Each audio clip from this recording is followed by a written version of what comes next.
Hello, my friends. Looks like the chat isn't working again, so I'm just gonna check out the live stream from my phone as well. Just a second, because I want to be able to see your posts.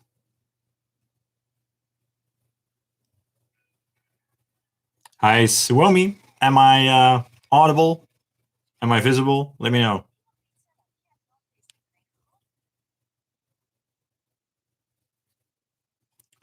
Let me know. It's so strange that the live chat is working on my browser here, but luckily it's working on my phone. So, can you guys hear me? Am I audible? Can you guys hear my voice? Let me know. And then I will start rambling and babbling.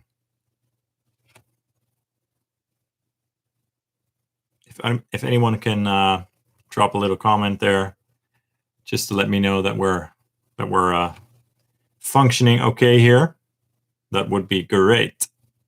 Yes, okay. Thanks, Will. Thanks, Suomi. Hope you guys are doing good. So I'm going to start with a little fun thing.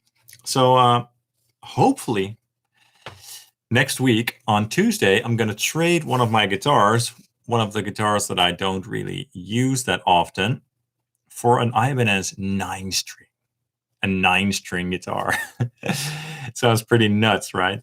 So I'm a Meshuggah fan. You guys know that. I have a bunch of 8-string guitars. I've owned 8-string guitars ever since they were first released by Ibanez in 2007 or so, I think. I probably was one of the very first players who bought the RG 2228 in Europe when it came out. And yeah, anyway, so I'm a sucker for those weird instruments with too many strings. And then, of course, in recent years, companies like Ibanez and Schecter have been coming out with 9-string guitars as well. So yeah, there's this guy and he wants to trade his 9-string for a guitar of mine that I just don't really use, a great guitar as well. And he supposedly didn't use it all that much since he bought it in May. So it's probably a pretty new guitar still. So yeah, 9-string guitar. Interesting. It's going to be fun for videos, and you guys know that. Even if you don't, even if you're not interested in 9-string guitars yourself, you know that this is going to be interesting, right? I mean, I have no idea how it's going to go. It's going to be interesting because this particular 9-string is 28 inches. So the scale length is 28 inches as opposed to something like, 30 inches, which is probably the recommended scale length for a 9-string because that low C sharp in the standard tuning is quite a low note. Anyway, yeah, it's just something that I want to try out. Something that I've wanted to try out for quite a while. So now it's probably going to happen. Fingers crossed. No promises, of course, because if you make an agreement for a trade, things don't always go through. So we'll see. But it's if it goes through, it's going to be a lot of fun, and I will post some pics on my Instagram and make a video for you guys soon. So I just wanted to mention that before we got started. Also, if you want to talk about those types of guitars, 9-string guitars in particular, in this live chat, feel free to drop me some comments on those guitars. Oh, and one thing that I'm going to need to take care of with that guitar is I use Elixir strings on all my guitars because I love Elixir strings. I've used them for years. And for my 8-string guitars, I usually use a set of 9s, and then a 52 or 54, and then a 70 or 74, depending on the scale length. So my red ESP 8-string is 27 inches long, and for that guitar, I prefer a 0.74 for the low F sharp, and for my Meshuggah 8-string, I prefer a 0.70 for the low F, because that scale length is 29.4 inches long. So I'm thinking for the low C sharp, maybe a 0.95 bass string or 100. I don't know. I don't know if any of you have experience with 9-string guitars at all. Let me know what you would do with a scale length of 28 inches, because that 9-string, that ibanez, is 28 inches long. So yeah, could be a weird thing to get that gauge just right, but I'm sure it's going to be a lot of fun. Anyway, enough of that babbly stuff. I'm gonna see what you guys have to say. Jachin, I'm sorry, I don't know how to pronounce your name, but I'm guessing Jachin. How are you liking the Tremonti amp after having it for a bit? Oh man, the Tremonti amp is brilliant. It's behind me here somewhere, down there somewhere. Yeah, it's a really nice amp. When I got my first one, it had some issues. It had one issue. When I turned it on, it had a weird oscillating noise. Probably was like a bad tube or something. I brought it back to the store, and the one that I have now is just perfect. Yeah, it's loud. It's portable, but it's still fairly heavy. So it's not something. It's not ideal for a backpack, I think. The clean channel is very nice, very clean and pristine. Not a channel that overdrives easily, but it's a cool pedal platform clean channel. The high gain channel is awesome. It's yeah, it's kind of 6505-ish, but maybe a little bit more towards the Mesa Boogie side. So there are plenty of mids in there. If you want, you know. So it's not a very scooped amp, unless you, of course, scoop the mids. So yeah, the high gain tones are cool, but there aren't really any good vintage crunch tones in there. So that's something to be aware of. But other than that, it's a great amp. It has independent EQs for the clean and the drive channel, which is not always the case for small amps or let alone big amps. So that's cool as well. Yeah, I mean, I have really nothing bad to say about the PRS MT15. Great amplifier. Thanks for the question. And by the way, guys, I hope the stream doesn't cut out this time, because last time I had some issues with my connection for some reason. Let's keep our fingers crossed. Okay, next question. Will Tomau, do you like to play solar guitars? Good question, Will. I've never tried a solar guitar. They seem awesome. So yeah, I wouldn't mind trying one, but I'm not looking to buy any guitars at the moment. I'm gonna trade my old Schecter for that 9-string, hopefully next week, but I'm not looking to purchase any new guitars anytime soon. For now, I have plenty, and I just want to make music and videos with the guitars that I have right now. But who knows in the future? If they would send me one, I definitely would play it. And if I had to choose one, I'd probably go with a non-Evertune one, because I'm not really into the Evertune thing yet. And I probably just want that neon yellow or the neon pink one, because those look awesome. I'm not overly fond of their Les Paul and Telecaster type models, but their super strat metal guitars, they seem really cool. Okay, JC, I've got an old OR120 from 1973. I've noticed a lack of bass compared to the amp of a friend who has the same from 74 though. Even on the same cab, same problem. What do you think can be the issue? Wow. Well, I'm not an expert at those types of things, but I think with older amps, you have to keep into consideration that there were more variances between the parts. Yeah, since I'm not a really technical person, I'm not sure how to say that correctly, but yeah, like the parts that they make the amps of inside of the amplifier, they tend to vary, and they were more different back in the day. So the same model of the same amplifier from the same brand could sound pretty different from the other. So that's something that could be going on there. Have you tried different tubes? Have you compared the tubes? those are things to look at, perhaps, but I'm not an expert. So maybe just contact Orange and try to see if you can get an answer from Aid Emsley. He's the amp guy there. That could be a great guy to answer your question.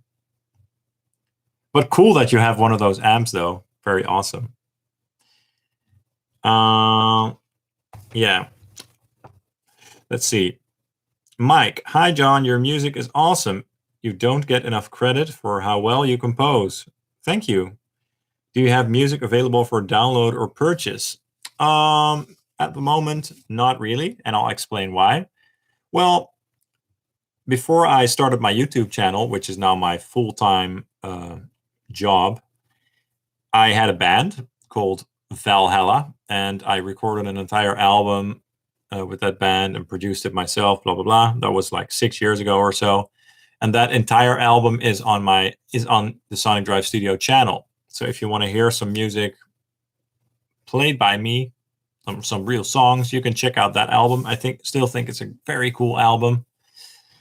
I've also been in a band before called Intwine, which was a Dutch band that was pretty well known in our country. And I recorded the last couple of albums that we did with them. So Pyrrhic Victory was an album. And then Kingdom of Contradictions, which is a really cool album, actually. I recommend checking that one out. But yeah, if you want to support the channel, you can always, watch my videos, drop comments, drop a likes, or even if you want a super chat or something like that. But I don't have any music for purchase right now. But do check out that Valhalla record on my channel because you might enjoy it. It's a full record with like 14 songs or so, and some of the songs I'm really quite proud of because, they hold up well. So check it out and let me know what you think of it. That would be cool.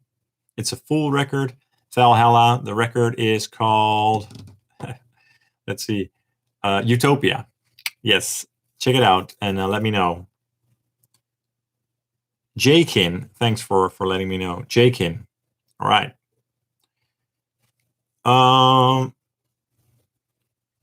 Yeah, Suomi. Yeah, I agree. 73 and 74 are close to one another, but still the component tolerance variances could still play a part there, as people claim with the older Marshalls as well, that those type of things do happen. Mike Jaws, you mentioned that you double track guitars for stereo. Do you ever quad track guitars? That's a great question, and I almost never do that. But I was going to make a video about that. I'm planning on making a video about the difference between quad tracking, double tracking, and one guitar with a fake double tracking. So I'll record a riff, like a heavy riff, do it mono first, then do it mono but with a slight delay so that it sounds, fake double tracked as John Petrucci does live.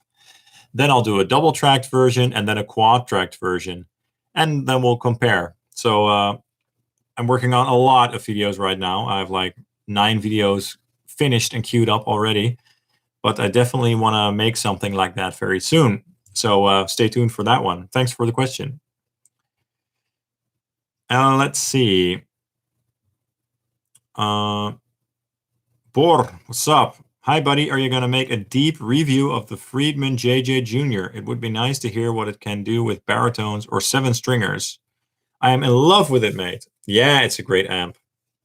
I already did a demo review, which was kind of in-depth, but some down-tuned stuff could be very interesting. The thing is with that amplifier, to me, it's not really a metal amplifier. Not that it can do metal. It can do metal, but it's not one of those amps that has a very saturated sound. I mean, it definitely is saturated, and you can definitely play some metal on it, sure.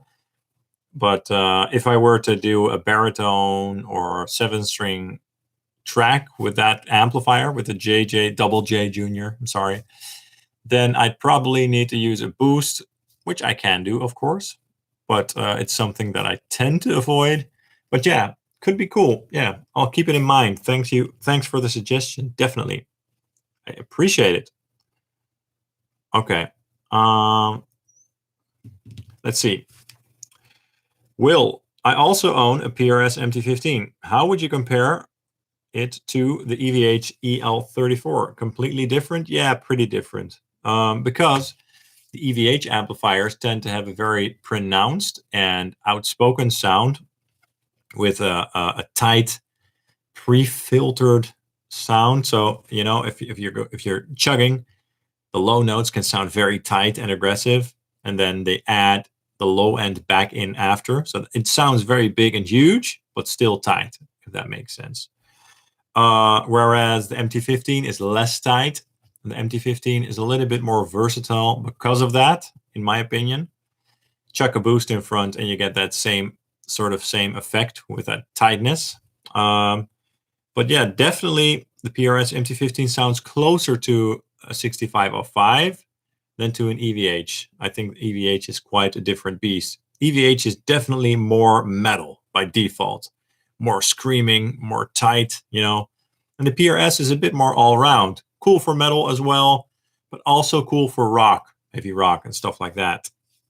So yeah. Also, guys, keep the questions coming. And I hope you guys watched my recent video from yesterday about the big changes that are coming. Thanks a lot for your support. Really appreciate it. Because, yeah, I'm going to do this thing full time now, which means that I'm going to do 2 to 3 videos each week. I'm going to start with 2 each week because I'm going on a holiday soon for 3 weeks, and I want to have some videos to post when I'm gone. And then when I'm back from my holiday, I'm going to try to do 3 videos a week, excluding, and on top of that, one live stream a week like this one.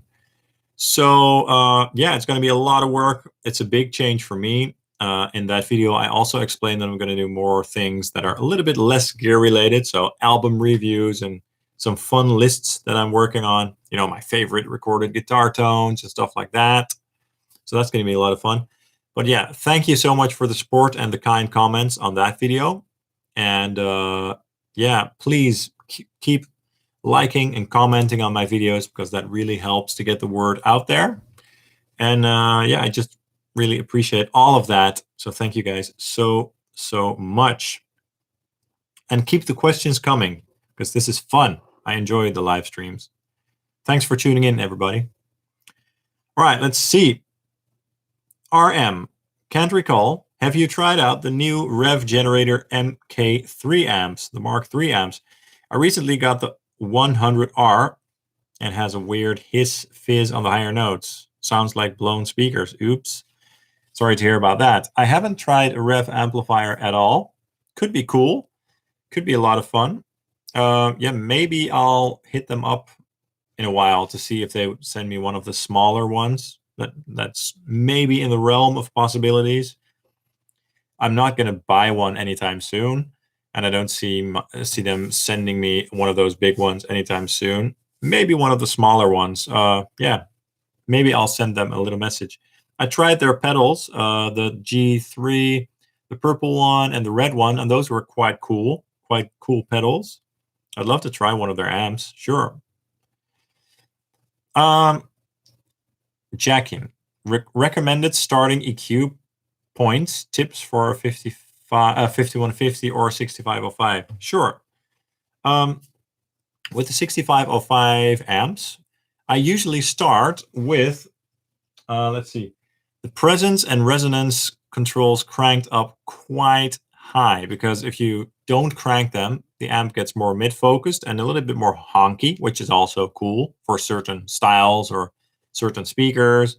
But I like it when the depth and resonance and presence controls are set at about 3 o'clock, quite high. Start there. Get some nice thump and some nice sizzly top end going on. That's a great starting point. And then for the EQ, for metal rhythm, maybe start with mids on 5, bass on 6, and treble at 6 as well. And that should be a very nice starting point. Good luck with that, and thanks for the question. JC, which cab will you recommend? I love the Bogner 2x12 oversized, but it's a bit overpriced. Do you have a good experience with a 500 euro cab? Yeah, those Bogners seem like very cool cabs, actually.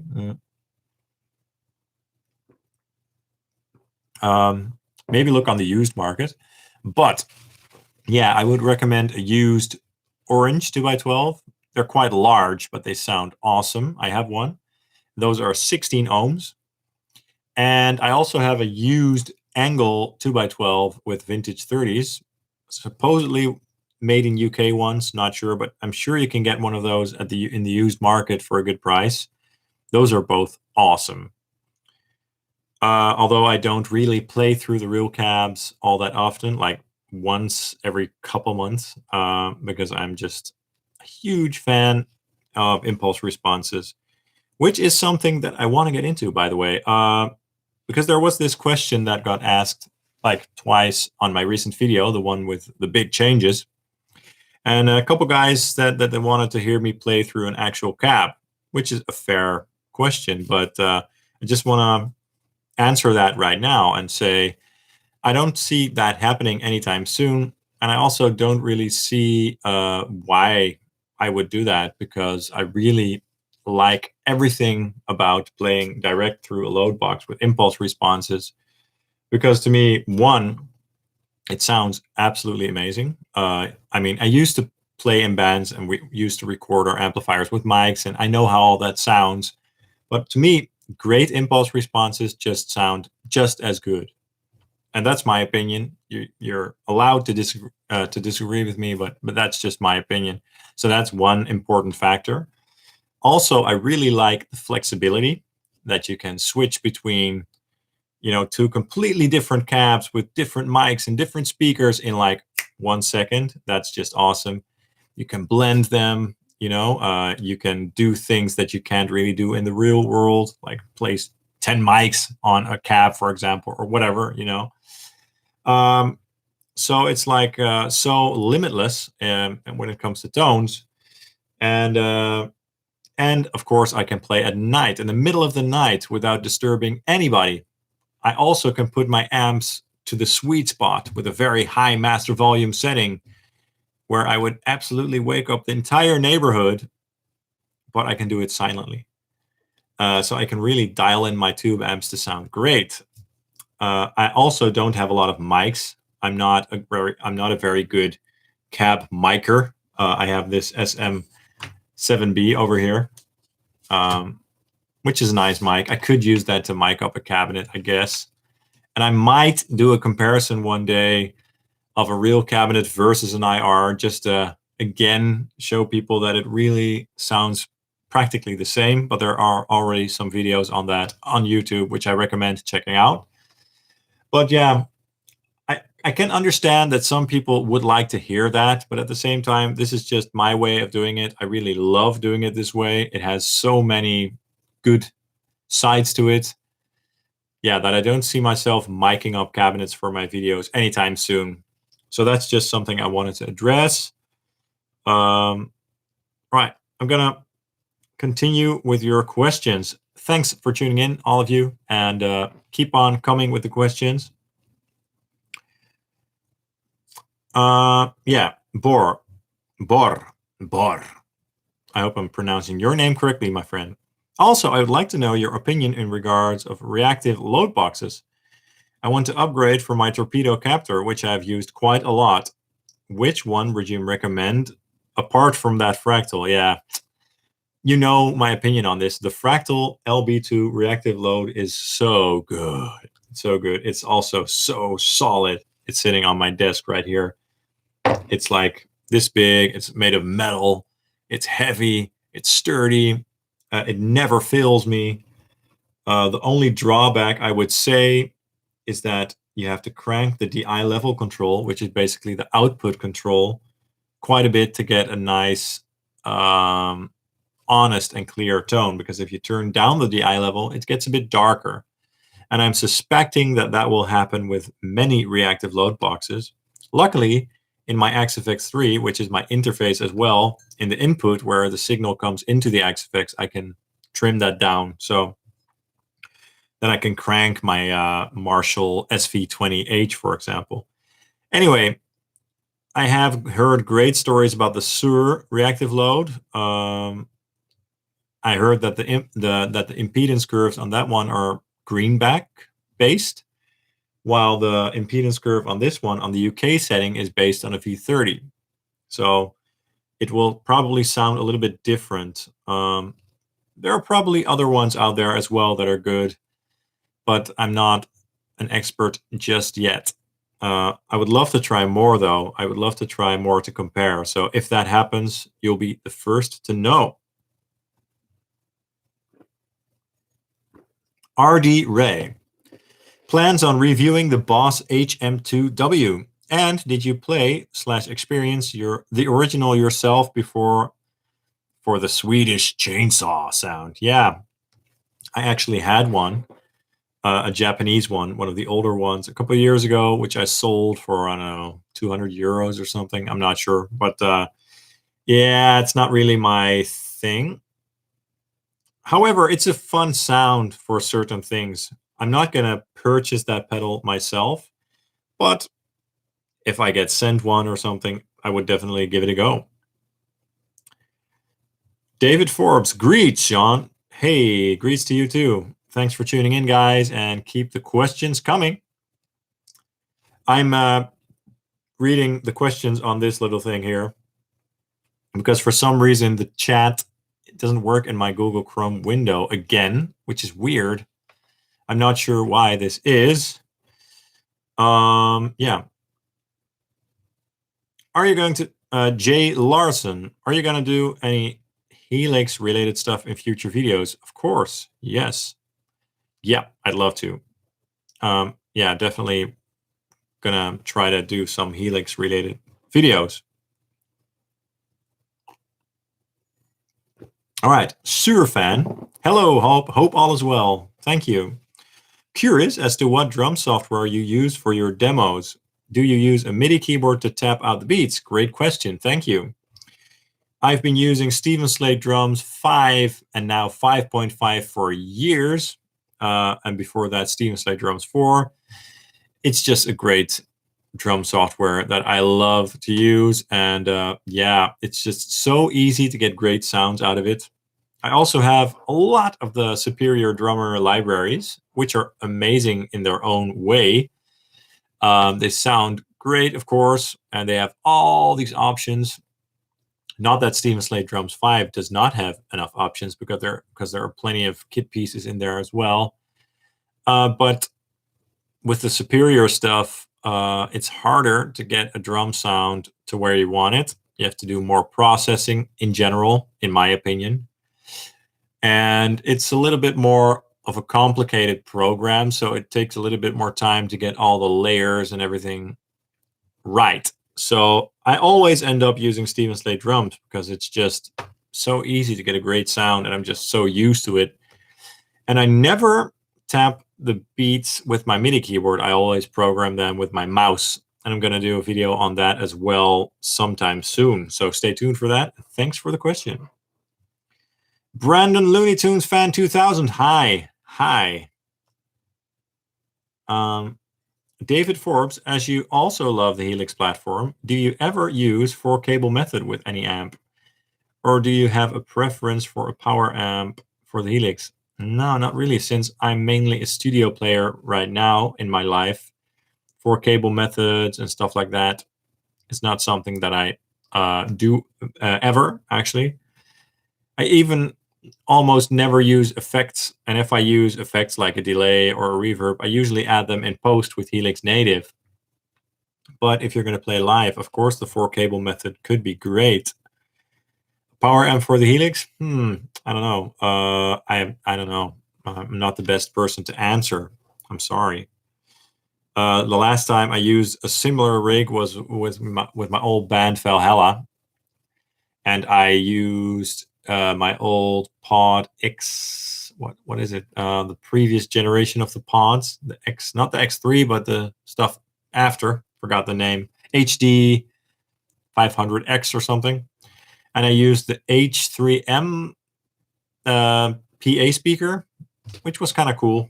But yeah, I don't have a lot of experience with FR speakers at the moment. So I don't know. What would I do? I would probably use a Helix floor straight into the PA with some good impulse responses. And then I'd probably either get myself a good monitor for on stage or a cool 2x12 guitar cabinet with either a solid state power amp or a good solid tube power amp. I'm not sure. Depends on the gear, the portability and stuff. Let's see. Voodoo G Carlos. Hey, do you use noise gate suppressors? Yeah. Some of my amps already have noise gates in them, like the Angle amps, some of the Angle amps, which is so nice, by the way. Also the Hughes and Kettner amps, most of them, yeah. And also, yeah, there's probably one more. Yeah, like the peavey invectives, they have a noise gate.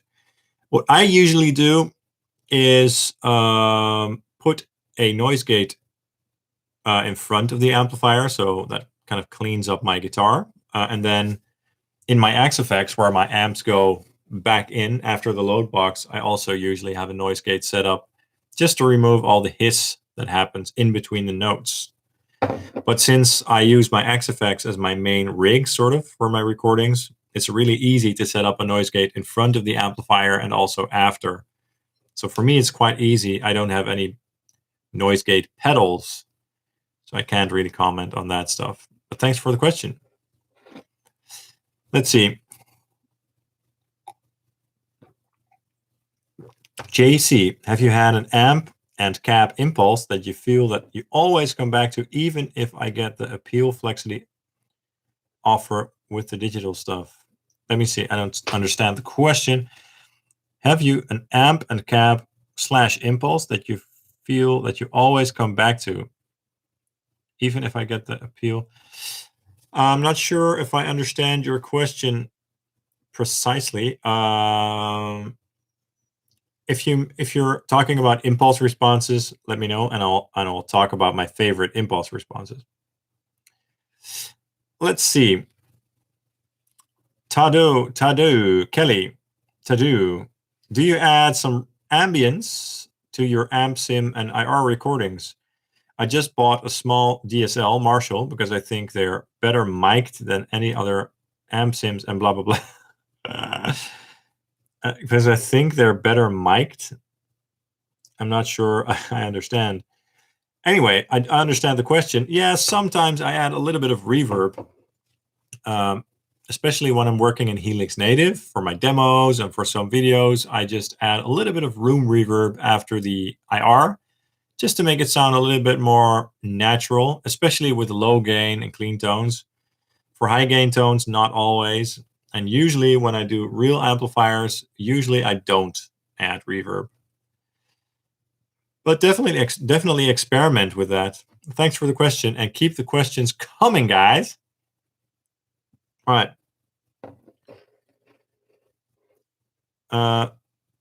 Jackin, you make some great Helix tones. That would be interesting to see in more of those from you. Okay, yeah. I'm gonna work on some videos with Helix stuff in the future. Guys, is my connection still going strong? Because on my phone, it's doing strange things again. Let me know in the comments if my connection is working on your end.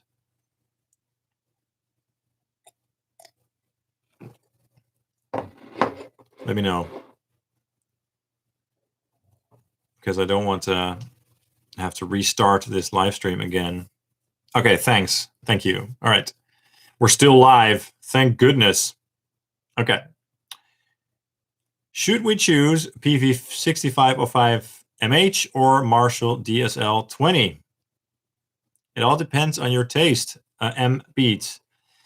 6505 MH is good for modern rock and metal. The DSL 20 is also good for rock and metal, but the 6505 is a bit more modern sounding in general. And the clean tones on the Marshall DSL 20 are very bright. I think the PV is a little bit more flexible. But both are cool. I mean, if you're into that Marshall sound, go for the Marshall. If you're into that more modern peavey sound, go for the peavey. I would choose the peavey for my personal taste. Okay. RD, another question. With so many amps, do you have some permanently connected or hooked up to a switcher, or are they all unplugged until you pick one? All the best for the channel and with more videos. Thank you. I don't have them hooked up at all. When I use an amplifier, I just grab one off the rack, put it on my speaker cab over here, and plug it in. I have so many amps, it would be kind of almost impossible to have them hooked up all at the same time. And it would also cost a lot of power to have them all switched on at the same time. So I don't see that happening for me anytime soon. Thanks for the question, though. Thank you. Let's see. Wesley D, have you done a demo of the Orange Micro Dark Micro Terror amps? I have used them in my One Riff 41 amps video. Because as you can see, I have the Micro Terror up here and the Micro Dark up here. They're very fun little amplifiers. You can hear them in my my recent video. Check it out. Thanks for the question. Bor, if you had to choose one boost pedal for all your amps, which one would it be? That would be the Laney Steel Park, because it's sort of a tube screamer, but with a little bit more options. We have a bass control and a treble control, and then also a voicing switch. So it's a very versatile tube screamer, basically. So yeah, that's a great option. Sorry about the weird internet connection, guys. If my connection ends for some reason, which I hope doesn't happen, I'm not sure what to do, actually, because last time I started up a new one and then everybody had left. So it's a bit, I don't know why this is happening.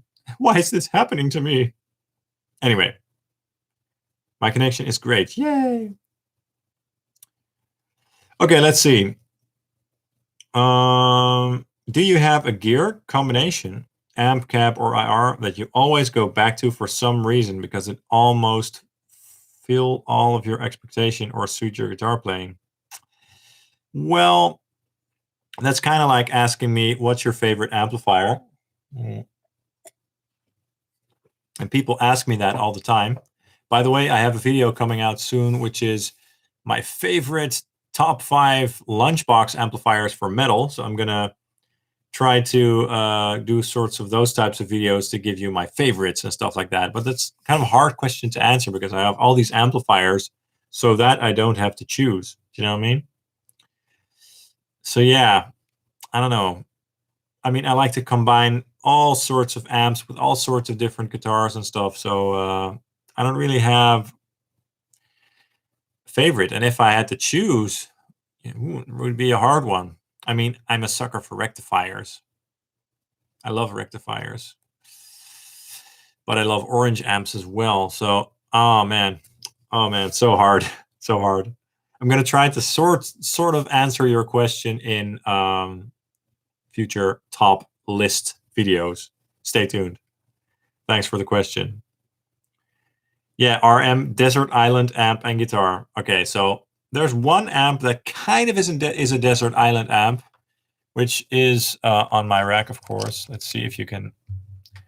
Yeah, so the Invective is one hell of an amp, and it can do so much that would probably be my Desert Island amp, because it can do cleans, it can do crunch, it can do rock, it can do metal, it can do boosted metal, it can do extended range metal, it can do all those things. So yeah, I'm inclined to say that the Invective would be my Desert Island amp. By the way, thanks again for tuning in, guys.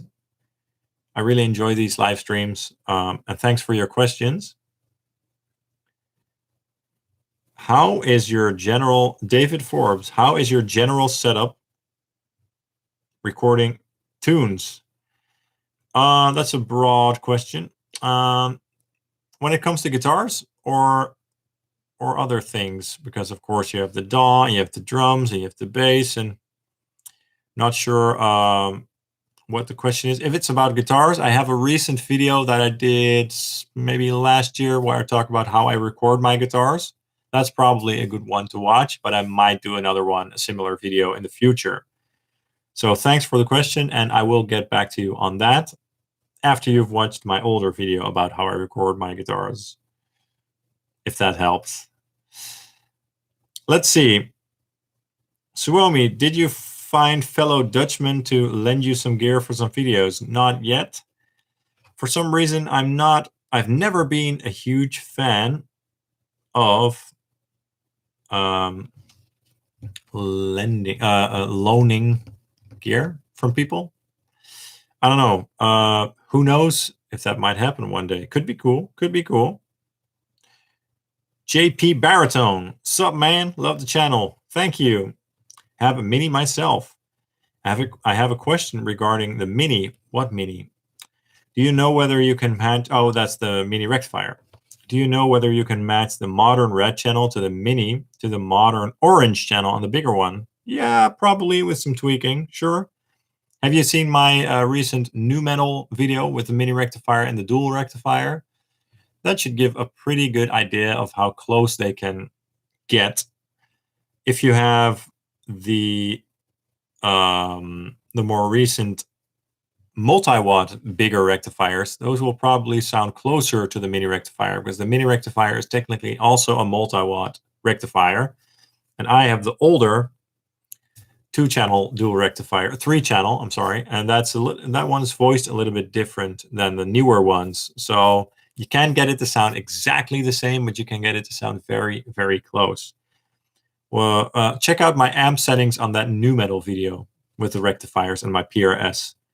That might help to give an idea. Basically, with the Mini rectifier, to get close to the bigger ones, you have to crank the bass and the treble quite a bit to like 2 o'clock or maybe even 3 o'clock-ish, because the bigger ones sound more scooped. I hope that helps. Let's see. And also, thanks again for tuning in, guys, by the way. And yeah, I'm really enjoying this and enjoying hanging out with you guys. And thanks again for all the support that you've given me so far. Please drop a like, a subscribe, and a comment down below, as that helps the YouTube algorithms to pick up my videos more. I'd really appreciate that. Thank you so much. Let's see. Snooky-Doo1. When you're showing your tutorials how you record, it shows one guitar panned hard left, one guitar hard right. But how many guitars do you record to pack it in one track before you give it by reamping to record? I'm not sure if I understand your question completely, but basically what I usually do is I record 2 guitars, one on the right side and one on the left side, pan them all the way. Sometimes for crunchy tones, I'll put them like 80% to the sides instead of 100%. Yeah, and then when I reamp, I just put it through the amplifier and put it on the same side.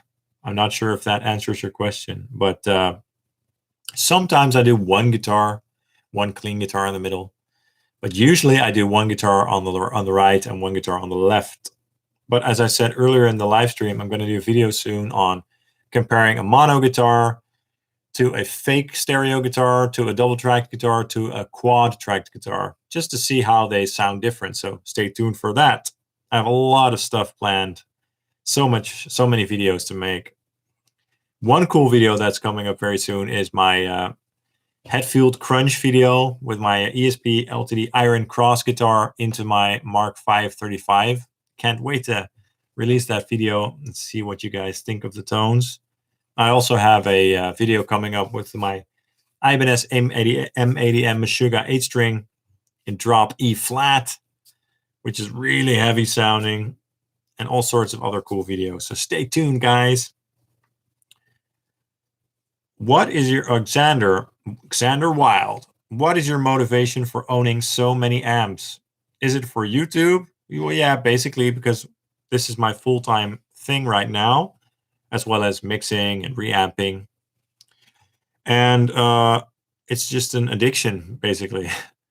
Before I got into amps, I was really used to playing with modelers like my old Axe-Fx and my Helix, and I was so used to having access to all those different sounds And when I started collecting amps, when I got my first amp, I was like, yeah, this amp is cool, but now I want the other sounds as well. And then I started to collect and collect and collect. And I think it's the most fun thing in the world. I love amplifiers so much. Rocks Jar. Hi, just went blindly through your 41 amp shootout, taking some notes. Surprised by the results. The rectifier won. Great work. Thank you.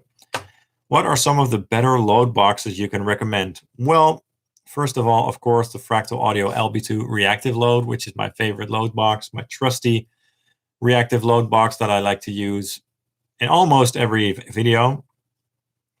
And the Sur one is supposed to be really nice as well, the Sur reactive load. And this two notes thing is also quite cool. I think the basic reactive load sounds in this one are less good because of the impedance curves, but it does have a lot of options. I mean, it has built-in attenuator, it has built-in reverb, built-in cabinets as well, and IRs, built-in equalizer, an enhancer, a double tracker, which can make the stereo image wide. So, you know, for the real accurate response, I would say probably either the Fractal LB2 or the Sur, although I haven't tried the Sur myself. But for flexibility and trying it out with all sorts of different types of cabs and sounds and presets and controlling it with your phone, which is incredible, this one is quite cool. So yeah, I've done a comparison on this one with the Fractal, which can be interesting. Maybe check that out. But this is an amazing little device. I just wish that the impedance curves on this were a little bit more accurate by default, because the impedance curves on my Fractal sound really nice. Thanks for the question. Suomi, have you tried... Sorry, my voice is falling apart a little bit here. Have you tried to blend two different amps together to hear how it sounds? Well, I don't do that often. My voice is falling apart. Sorry about that, guys. I don't blend amplifiers or cabs often, or speakers. I just like to keep things a bit more simple. However, people have mentioned that to me before, and I think it's a fun thing to do in some videos. So stay tuned. And thanks again for reminding me. RD, can't wait for the M80M video. Yeah, man, it's going to be fun. I also can't wait to have that 9-string in my studio. Fingers crossed. I hope it's going to happen, because I can't wait to put some 9-string videos out. That's going to be so much fun and so low and crazy. I like the idea of doing something nuts, you know? So I can't wait to get started with that guitar, but hopefully next week.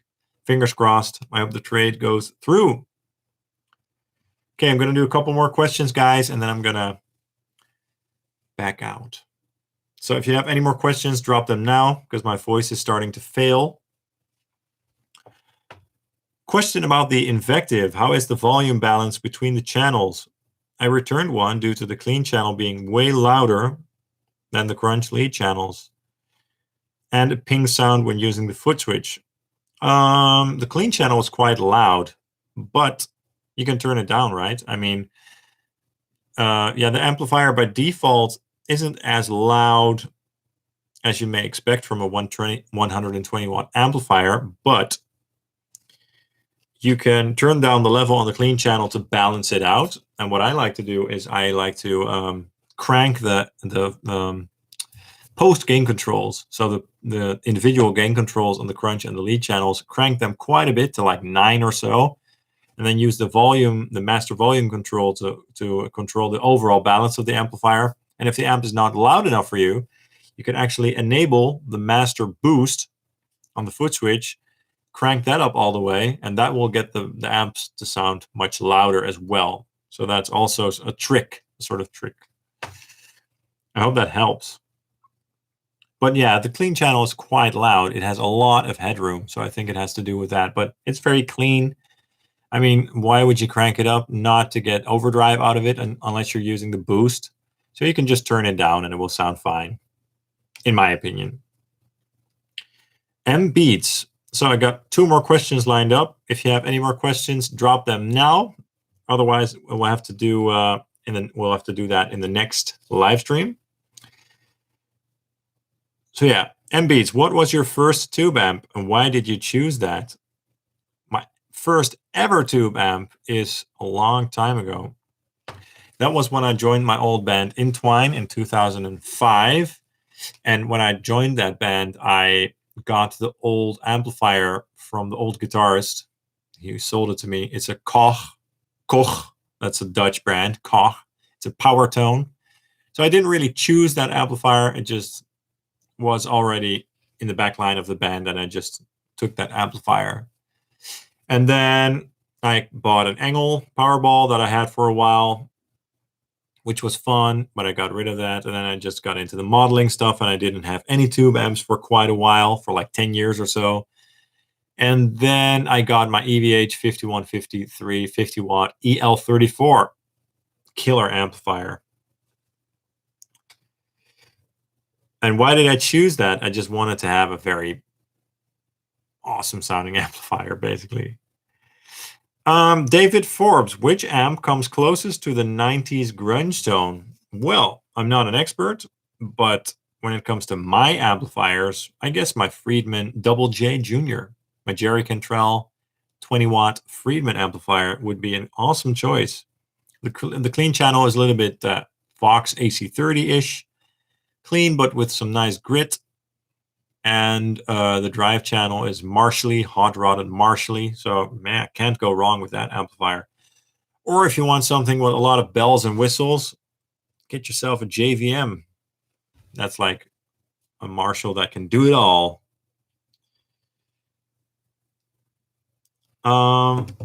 David, yeah, check out my older video about how I record my guitars. Could be useful, but I'll do another one in the future for sure.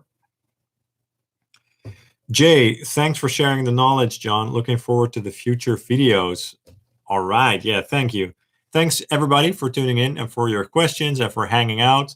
And thanks again for all your support and your likes, subscribes, and comments. Especially the comments and likes really help to, get my videos to be shared more by YouTube and stuff. So really appreciate that. Thank you guys so much. And just to echo what I talked about earlier, I have so much cool videos coming. I'm very excited to share everything with you guys. And please give me a chance with those videos. Give them a watch and give me some likes and comments, as that would really help. And yeah, 9-string, hopefully coming to the channel soon. It's going to be very strange and very interesting and weird and cool. So I hope that's going to go through. Yeah. Thanks again so much for everything that you've done for me so far, and stay tuned for many, many more videos.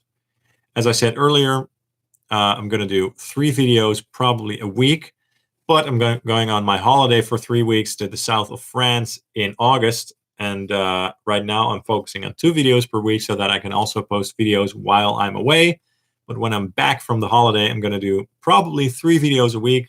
I'm going to try to do live streams on every Friday. So thanks again so much, guys, and I hope to see you in the next live stream. And yeah, have a great evening or day wherever you're at on the planet, and we'll hang out soon. See you guys soon, and take care, guys. Thanks so much. Bye-bye.